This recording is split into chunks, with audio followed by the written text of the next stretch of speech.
기도를 해도 여전히 지속적으로 그 문제가 풀리지 않고 예배를 했는데도 지속적으로도 어떤 상황이 열리지 않았을 때 참 우리는 신앙생활 할 때 되게 힘이 듭니다. 아니 기도를 했는데 또 말씀도 듣고 예배를 했는데 왜 그 지속적인 그 문제는 해결되지 않을까라는 그런 의아심이 들 때가 있습니다. 혹시 그런 상황과 그런 여건이 있는 분이 계시다면 오늘 말씀이 그 답이 되어지기를 소망합니다. 오늘 말씀은 애가를 불러라고 하죠. 애가라는 것은 슬픈 마음을 부르는 노래를 애가라고 합니다. 오늘 본문은 애굽의 1절부터 16절까지 애굽에 대한 이야기를 하고 애굽 왕조에 대해서 17절부터 32절까지 이야기를 하고 있습니다. 근데 오늘 본문의 말씀은 에스겔이 포로로 끌려간 지 12년에 이 말씀이 임했습니다. 예루살렘에 이제 그 포로로 끌려갔던 이스라엘 백성들은 기대한 게 있었습니다. 그 기대한 게 뭐냐면 당시 동맹을 맺었던 애굽이 바벨론을 멸해주고 우리를 구원하기를 기대하고 기대했습니다. 그런데 끝내 그 애굽은 왔습니까? 안 왔습니까? 그 애굽은 오지 않았어요.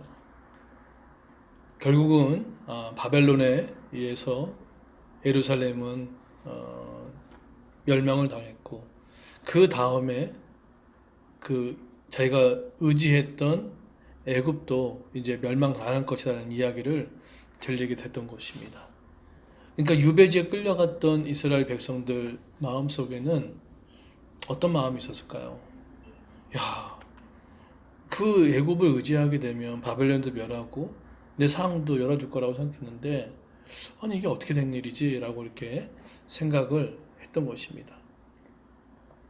결국은 1절부터 10절까지는 그 출애굽기 10장에 나오는 애굽을 멸망시켰던 스토리와 동일하게 그 두려움이 애굽에도 임할 것이다 라는 말씀을 갖고 오늘 1절부터 10절까지 멸망하는 그 스토리를 이야기를 하고 있습니다. 결국 이것을 통해서 이스라엘 백성들이 이 말씀을 많이 보았다고 들었다고 무슨 생각할까요? 아, 내가 의지할 수 있는 것이 애굽이 아니었구나. 하나님은 저 애굽도 다스렸던 사람이구나. 다스린 분이시구나. 그거를 알았겠죠. 하나님께서는 그거를 알기를 원하셨다는 거예요. 좀 눈이 띄어줬으면 좋겠다는 마음을 했던 거죠. 우리한테 너무나 크게 와닿을 수 있는 말씀이 아닌가라는 생각들을 갖습니다.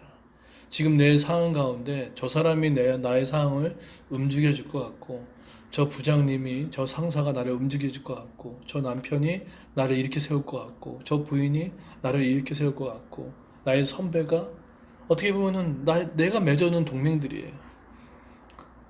그런데 그런 믿어진 만큼 하나님에 대한 신뢰함이 없는 그 마음, 결국은 그들 또한 애굽도 바벨론도 하나님께서 다스리시고 역사의 주관자이심에 대한 것을 모르는 것처럼 그 위에 계신 하나님을 우리가 자꾸 놓치고 있을 때가 참 많이 있죠.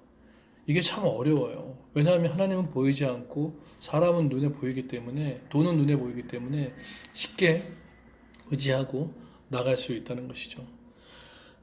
그래서 우리는 그걸 참 조심해야 됩니다. 눈에 보여지는 거, 내 귀에 들려지는 것이 전부인 양상까지 아시고 계속해서 끊임없이 그 위에 높은 존재가 계심을 알아야 하는 거죠. 저는 그것이 예배라고 믿습니다. 그것이 저는 말씀이라고 생각이 들고 기도라고 생각이 들어요. 이런 것이 없잖아요. 그러면요, 거기 안에 눈에 보여지는 것들에 의지하게 되고 눈에 보여지는 것들에 내가 더 마음을 뺏기게 됩니다. 그런데 이것이 해결이 되지 않으면 하나님께서 끊임없이 그 문제를 계속 다루신다는 거예요. 생각보다 그게 참 지독해요. 정말 되게 끈질깁니다. 그거를 내놓기가 너무 어려운 거예요. 마치 어린아이가 내 손에 쥐고 있는 것을 달라고 했을 때 안 주는 것처럼. 왜냐하면 다 뺏길 것 같으니까. 근데 어느 아버지가 아이의 손에 들려있는 과자를 먹기 위해서 뺐습니까? 더 좋은 걸 주기 위해서, 더 나은 걸 주기 위해서 주신 것을 아이는 이해를 못하죠.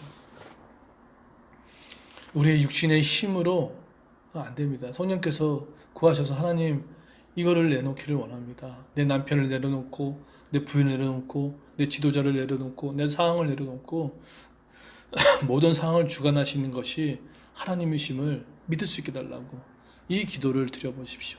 그러면 그 기도가 여러분에 끌어가실 것입니다. 그런데 감사하게도 이런 것들이 제거되고 나서 하나님께서 그대로 끝나지 않으시죠. 14절에 보시게 되면 그 후에 내가 이집트의 백성의 물을 맑게 할 것이며 그 물이 올리브 기름처럼 흐르게 할 것이다. 나 주 여호와의 말이다.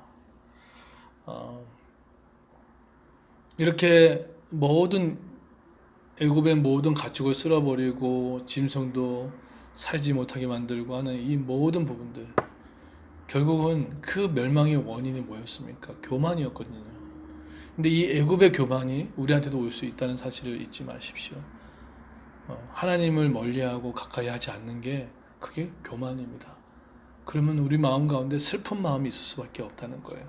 그렇지만 그 후에 그것이 제거됐을 때 하나님께서 심판 후에 물을 다시 맑게 할 것이고 그 물이 올리브 기름처럼 흐르게 할 것이다 라는 말씀들이 있습니다. 하나님께서는 반드시 그것을 제거하신 후에 회복을 주십니다. 물을 맑게 할 것입니다. 또 그 물이 올리브 기름처럼 흐르게 할 것입니다. 막혔던 물이 다시금 흘러나가게 될 것입니다. 그것을 기대했으면 좋겠어요.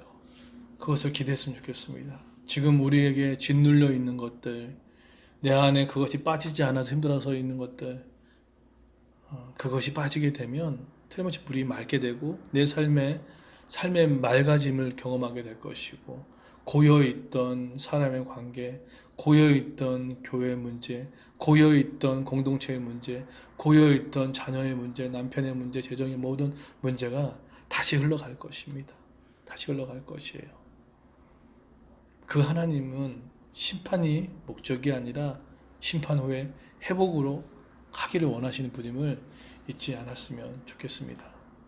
오늘도 모든 게 다 막혀버려서 고여있는 듯한 느낌을 갖고 있는 이 설교를 듣는 분들이 계시다 그러면은 한번 돌이켜 보십시오.